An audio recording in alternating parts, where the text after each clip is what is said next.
Hello everyone, welcome to Jets TV. Please comment, rate, subscribe guys, comment, rate, subscribe, like the videos. Also share the videos as well. I want to thank everyone that does watch and share my videos. You folks are the absolute best. So without further ado guys, I'm ready to do some Jet talk. The off season is here, Super Bowl's done, and I'm ready to talk about how the Jets can get better. But whoa, wait a second. Just because I took a week off does not mean that we cannot talk about the Super Bowl recap. I know a lot of people are going to get after me about it if I don't talk about it and talk about the results and what I picked. So let's go ahead and just visit that very quickly, okay? Super Bowl, we all know, Eagles at Patriots. Took the Eagles in this football game, got myself a W, all right? Eagles beat the Patriots 41-33. Man, let me tell you, I got a ton of messages after my last video saying that I was crazy, saying that the Eagles had no chance. Boy, were you guys wrong. Okay? Look, the Eagles head coach absolutely called the game of his life. Okay? He took no prisoners. He rolled the dice every single time. He was not going to allow this football team, he was not going to allow the Patriots to even think that they were just going to be able to take the game away at any point. He was going to fight until it was over. The entire Eagles team played that way. I mean, Malcolm Jenkins was out there just absolutely destroying people. Nick Foles played extremely well, came up in big spots. And as I said, the Eagles head coach called a great game. I mean, the offensive game plan was just so crazy, so creative. The trick plays, just the play calling in general was just outstanding. So hats off to Eagles. Hats off to the Eagles fans. I know you guys are still partying out there, but you guys got yourselves a win. You have won the Super Bowl. I chose the Eagles, and I got myself a W as well. So now that that's said and done, again, I took a week off, so I had to address that. A lot of fans were in my inbox. It was a busy time. But now we need to talk about the Jets, man. The Super Bowl, the Eagles win, that's done. That is in the past. We're in the offseason now. We're trying to build the Jets so that we can become a Super Bowl contender one of these days, so that we can be a playoff threat next year and keep chasing, that ring. So let's get into some Jet talk, guys. Listen, this week installments of Jet talk, we're going to talk about the defensive line, okay? We talked about the offense. We talked about the needs there. Let's continue to talk about this defense and how we can buff, this defense up and put together some guys out there just going to absolutely destroy the league. So, first things first, defensive lineman that need to go is Muhammad Wilkerson. Gone. Need to be out of here. I don't want to hear about him. No way I even give him a chance next year. Time to cut bait on that guy. Let him go. Take the money that we get from him and move forward. Okay, we'll have $100+ million. Thanks to him as well. Thanks to his contributions. Give us that money back, player. And you can keep it pushing, okay? And we can continue forward. I'm not going to go through every single name on the defensive line. I'm mainly going to talk about the guys that I'm really excited about, guys that I believe should be here as well in case they're going to, go out and be free agents. Guys that I want to keep and guys that I'm looking forward to seeing, what we get out of them next year. Because again, there's guys out there like Ed Stinson and all those guys. I'm not going to go through every single guy. I want to talk about the main guys that I'm extremely excited about. So again, Muhammad Wilkerson, gone. You look at our free agent prospects, guys that could be leaving. Mike Pennell is one of those names that come up. He's a guy that, unrestricted free agent. Mike Pennell gave us some quality snaps. He's a guy that I'd like to see brought back. If he is let go and we go after other guys, maybe even younger guys, younger defensive linemen, I wouldn't be upset. He had some head-scratching plays during the year. He made some mistakes. I'm not going to, sit here and beat around the bush here. But I tell you what, Mike Pennell also gave us some quality snaps too. He was able to come in on a rotation and do some great things for us. So I wouldn't mind if he was brought back for a deal that would work for him and would work for the team. I don't think he's going to be extremely expensive anyway. But, again, I'd like to see him brought back. But if we get a younger defensive lineman, even if we go later on in the draft and bring a guy, I wouldn't have a problem with that. Another guy that's, a prospective free agent for us that I definitely think should be brought back without a shadow of a doubt is Coney Ely. I'm very excited about Coney Ely. Early in the year, he was really one of the guys on that defensive line pushing and shoving and getting to the quarterback. He gave us, he was the only guy really on the defense really that even had a remnants of being a pass rusher. This is a guy that absolutely showed up and showed out early. Later on in the year, I wouldn't say fizzled out a bit. He wasn't getting the numbers, the sack numbers, but he was still getting some pressures out there. You could still see him out there flying around trying to make a play. So I would love to see Coney Ely brought back again. I don't think he's an extremely expensive guy, but I would definitely want to see him brought back for the team. I think he gives us something on the defensive line, especially coming in on rotation. And he could be a starter, honestly.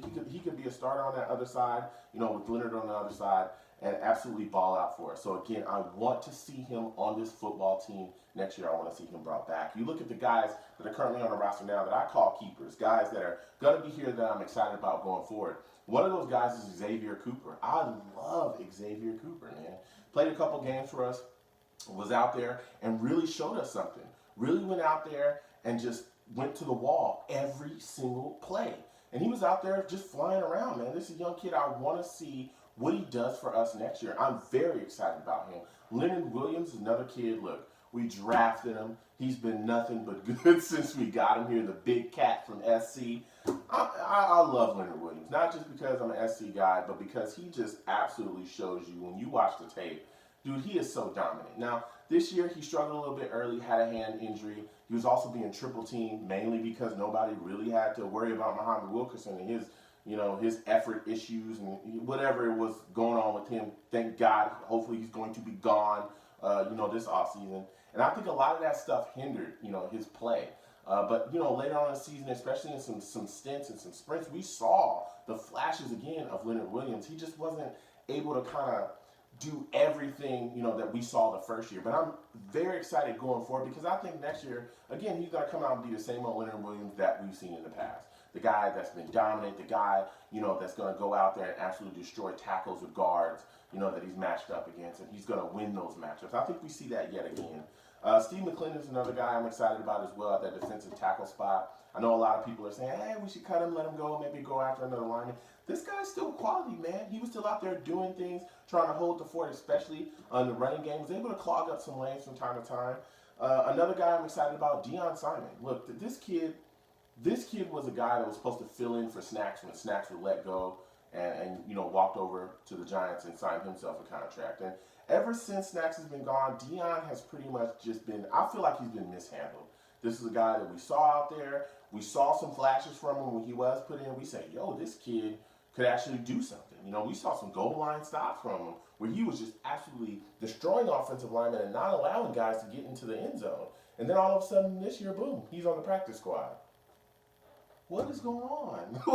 What is going on out here? Put this kid out there and let's see what he's got. So I'm hoping next year he's on the active squad and he's allowed to play and give us what he has to give us. Because I think that this kid is extremely talented and he's, one of the only true nose tackles we actually have on this football team. And Lord knows we need an actual run stuffer, and he could definitely be that guy to hold the fort, maybe better than McClendon.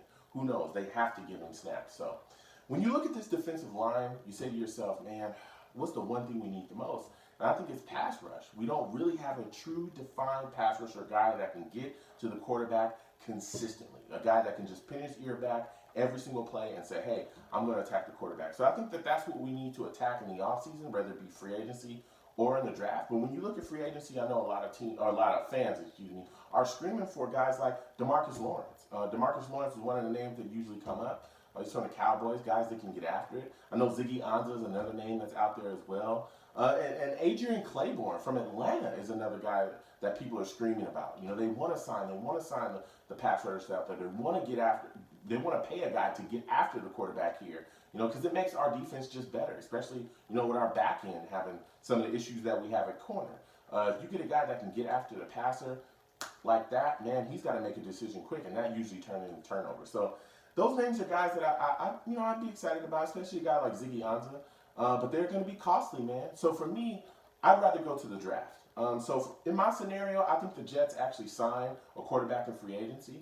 I think Kirk Cousins is probably going to be the guy that we actually get here. So for me, if we get Kirk Cousins in the building, my first rounder, I would think the Jets would definitely attack pass rush there in the first round. And I think the first name that comes up, especially if we're still sitting at 6, is Bradley Chubb.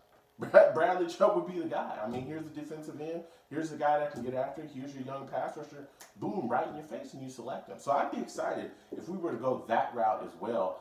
Because, again, paying a pass rusher in free agency, you're going to pay out that nose, man. You're going to pay out that nose. Let me tell you, you're going to give him dollar after dollar after dollar. But you bring in a young kid that you can grow and mature, that can definitely give you some production for the cheaper side, that's just the way to go. So I'd be excited if we can get Chubb. Again, that would hinge on the fact that we'd sign a quarterback in free agency. Because clearly, if we didn't do that, then in the draft we'd be targeting a young quarterback, and we probably have to go pass rush a little bit later on in the draft. So with that said, guys, please comment, rate, subscribe, guys. Comment, rate, subscribe, like the video. Also share the video as well. I want to thank everyone that does watch and share my videos. You folks are the absolute best.